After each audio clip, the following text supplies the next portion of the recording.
दिनांक 26/11/2025 रोजी छत्रपती शिवाजी महाराज चौकात संध्याकाळी 7 वाजता उद्धव बाळासाहेब ठाकरे पक्षाचे नगराध्यक्ष पदाचे उमेदवार आणि नगरसेवक पदाच्या उमेदवारांच्या प्रचारार्थ लोकप्रिय खासदार ओमराजे निंबाळकर यांची जाहीर सभा पार पडली। यावेळी नागरिक मोठ्या संख्येने उपस्थित होते। महाराष्ट्राचे नव्हे तर देशाचे स्टार प्रचारक खासदार ओमदादा निंबाळकर साहेब, त्यासोबत व्यासपीठावर उपस्थित असलेले आपल्या सर्वांचे मार्गदर्शक आमचे नेते जिल्हा परिषदेचे सन्माननीय माजी उपाध्यक्ष बाबा पाटील साहेब, बाजूला बसलेले एक दबंग नेतृत्व सुलतानी साहेब, आदरणीय बसवराजी वर्णाळ साहेब, मनसेचे तालुका प्रमुख आदरणीय हरिभाऊ जाधव, आमचे युवा नेते डॉक्टर अजिंक्यजी। कुंभ जाळलेला आपल्याकडे एक मन आहे, कुंभ जाळाला आपण पीळ सुटला नाही।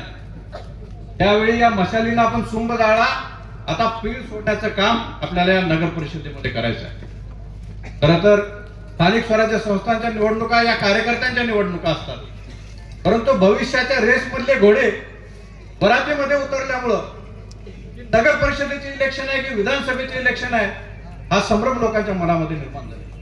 अशा प्रकारचं राजकीय वातावरण सगळीकडे उमरगामध्ये तापलेलं पाहायला मिळतं। दोन्ही तालुक्यामध्ये उमरगा नगर परिषदेमध्ये काय होतंय याच्यावरती सुद्धा चर्चा तापलेल्या आहेत। खरं तर ज्या कार्यकर्त्यांनी लोकसभेला विधानसभेला नेत्यांना निवडून देण्यासाठी एकजुटाने एक दिलानं काम केलं, त्या कार्यकर्त्यांमध्ये फाटाफूट होऊ नये, त्या कार्यकर्त्यांमधली एकी टिकून राहावी, त्या कार्यकर्त्यांना एकमेकांच्या विरोधामध्ये इलेक्शन लढवावे लागू नयेत, यासाठी ही महाविकास आघाडी एकत्र राहावी, यासाठी आम्ही तळमळीने आणि प्रामाणिकपणे प्रयत्न केले। ते शक्य झालं नाही।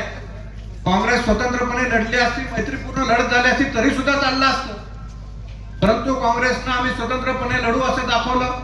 उमेदवारीचे सगळे फॉर्म भरले, आम्हाला पण सांगितलं तुम्हाला आम्ही सोबत घेऊ, वंचित बहुजन आघाडीला सांगितलं आम्ही तुम्हाला पण सोबत घेऊ, आणि रातोरात काय किमया झाली माहिती नाही, फॉर्म काढून घ्यायच्या 1 तास आधी सांगितलं की आम्ही शिंदे सेना सोबत राहतो। हे सगळं कशामुळे झालं तर शिंदे सेनेने केलेले पाप त्यांना माहिती आहेत, त्यांच्या पाप करण्यामुळे त्यांना धास्ती बसली आहे की विधानसभेला आमच्या या डुप्लिकेट धनुष्यबाणाला एक दणका बसलाय।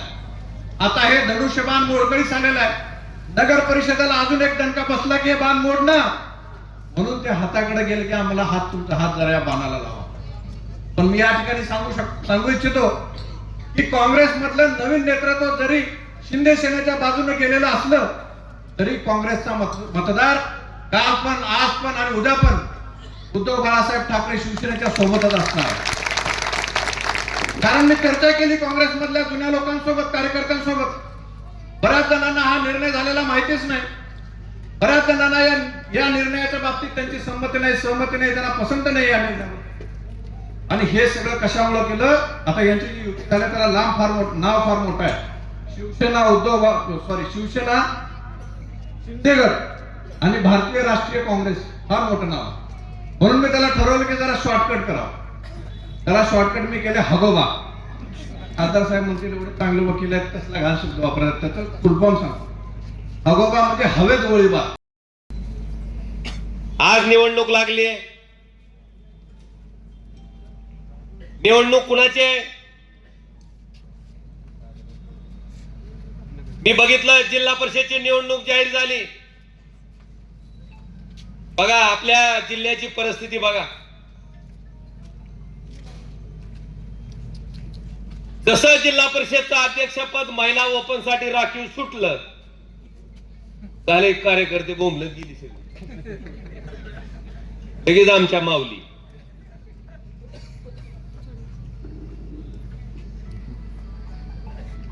आज मी अगदी छाती ठोकपणे सांगतो, ओमराजे निंबाळकर त्या मतदारसंघातून आमदार झाला,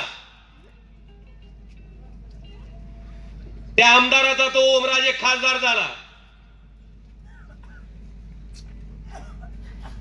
मी ज्या ठिकाणाहून आमदार होत होतो ती जागा ओपन साठी सुटलेली होती, आजही ओपनच आहे।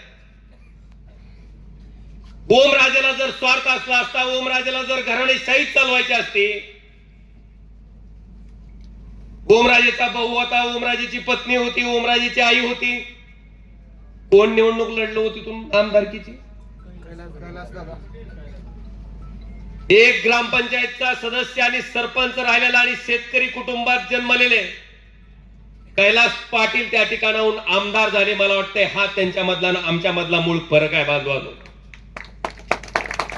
आम्हाला हे राजकारण फक्त आमची घराणेशाही, मी गेलं की माझं पोरग झालं की माझा नातू झाला की माझा पंतू, ह्याच्यासाठी नाही.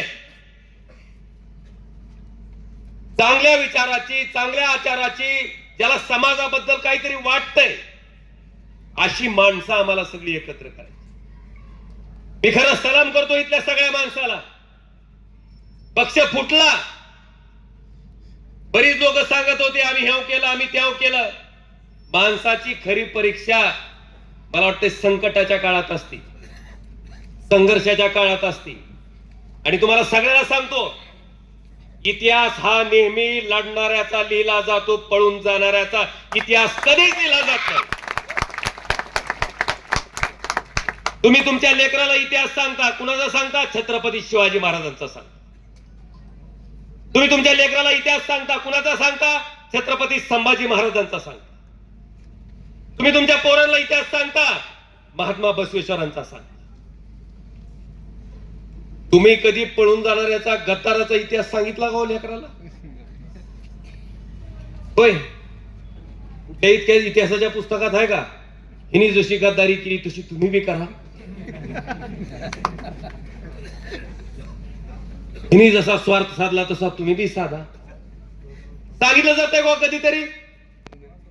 आज मला अभिमान आहे की ह्या नगरपालिकेच्या निवडणुकीला उभे असणारे ज्या कार्यकर्त्यानं स्वतःच्या रक्ताचं पाणी केलंय, हाडाची काढं केलीत, या शिवसेना नावाचं रोपटं वाढवण्यासाठी ते सगळे कार्यकर्ते आज प्रामाणिक इमानदारीने ह्या निवडणुकीत उभे आहेत. बांधवानो, त्यांना विजय करायची ही निवडणूक आहे, त्यांच्यासाठी लढवायची ही निवडणूक आहे. मला आता खाली बसल्यावर अत्तर साहेबाबद्दल सांगत होते की लोकवाटा गोळा करायचा होता. सोपं काम नसतंय त्या काळात 90 लाख रुपये जमा करणं. एवढं सोपं नाही. मर्जीतला आमदार गुवाहाटीला गेला म्हणून लगेच साहेब करा. ती दुकानं फिरावी लागली असतील. पान टपरी पासून चालू केलंय 100 रुपये मागायला. आणि हीच माणूस आहे ज्या माणसानं 90 लाख रुपये लोकवाटा गोळा केला आणि 3.5 कोटी रुपयाची पाणी पुरवठ्याची योजना या शहरासाठी राबवून दाखवली. ती योजना पूर्ण करण्याचा इतिहास मला सांगायचा आहे. रणधीर भाऊ खाली सांगत होते, काम चालू असतानाही माणूस वडापावावर राहिलाय रात्रंदिवस. तिथं दिवस रात्र ती पाईपलाईन पूर्ण करण्यासाठी झटलाय. दिवस रात्र ती पाणी पुरवठ्याची पाईपलाईन कशी चांगल्या पद्धतीने होईल याच्यासाठी प्रामाणिक प्रयत्न केले. काय कमी आहे नेमकं सांगा? काय कमी? काय इमानदारानं काम करायची मानसिकता आहे, शहराबद्दल आत्मीयता आहे.